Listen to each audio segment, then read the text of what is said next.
My name is David Daniel Ball, and these are the headlines for Tuesday, the 5th of October, 2010. And for today's tune, we have Anthony Musgrave, a former colonial administrator and governor of Queensland. Bible quote, "Do not boast about tomorrow, for you do not know what a day may bring forth." Proverbs 27:1.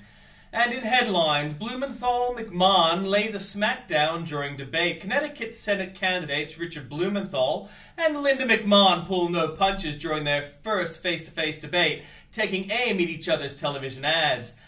Although Democrats remain confident they will retain both the House and the Senate, they're prepared for a scaled-down legislative agenda after next month's elections, in part because many of Obama's large initiatives have already been passed. Critics say tax-funded Colorado Art Museum is showing a piece where it appears Jesus is participating in a sexual act with another man, but artists say he was simply making a statement on problems he sees with religious institutions. Fox News exclusively obtains a clean copy of a Defense Department report and speaks to several principal witnesses who claim the report ignores details about how Mohammed Atta had tripped the department's radar before the 9/11 attacks. Shares open lower after public holiday. Shares open lower with the weakness in the resources and banking sector dragging the broader market down at the start of trade. A shooting spree around Gainesville in the U.S. yesterday left 2 people dead and 5 wounded and a suspect who shot himself, police said. 4 teenagers have been charged with arson after allegedly setting fire to a primary school in Barossa Valley. The Naked Cowboy, New York City's Times Square legend, will announce his plans to enter the 2012 presidential race.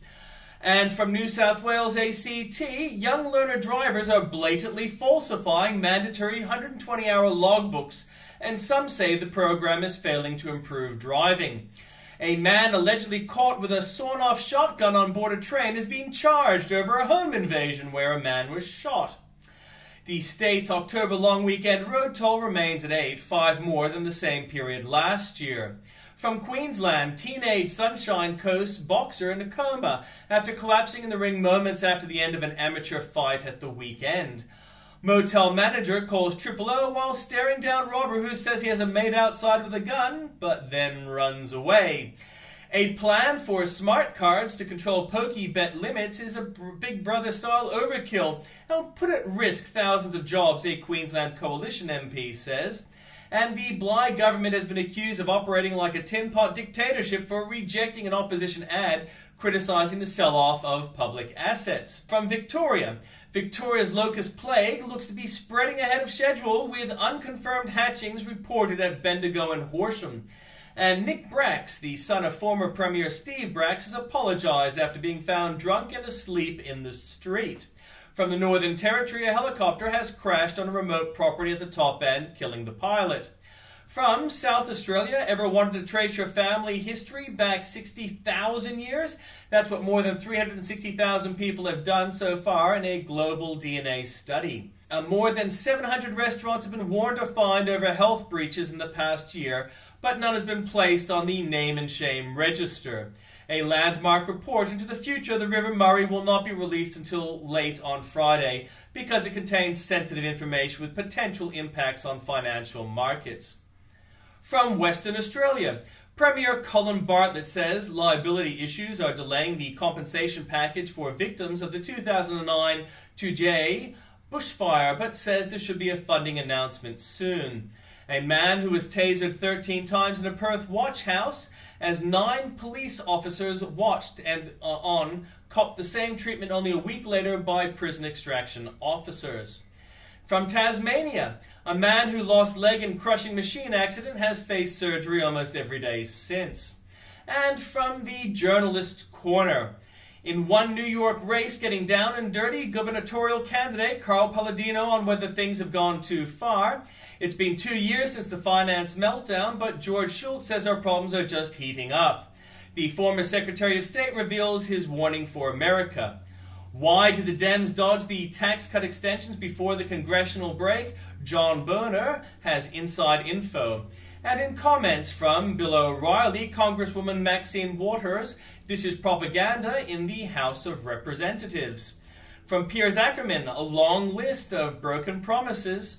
From Tim Blair, reporter has issues. Leftist Amy Coops is no fan of conservative politicians. And there's more for you there at that link. Carbonorama, our Enviropath friends at 1010, draw closer to their sacred day. And G'day, a female U.S. college student's PowerPoint presentation reveals excellent taste in accents. City that never sleeps, for good reason, bed bugs, rodents, and now poisonous spiders. New York City has got everything. And from Andrew Bolt, too far, and US at war with Germans again. He'd romp it in Australia. That's young boozer, fiscal conservative. Bad decision and a worse excuse. Weep for my profession, growing rabid. Free speech on trial. And is there a bigger windbag than Robertson? Four Corners reduces the independents to a joke. The real racial divide under Obama. The ABC defense. Back you go, fellas. But the piece de la resistance. If his partner were a planetary emergency, he might have married her. Britain's new Labour leader, Ed Miliband, explains why he's never got around to marrying the mother of his child. The Copenhagen Environmental Summit got in the way, then there was the general election, and now the leadership election. More for you there at the link.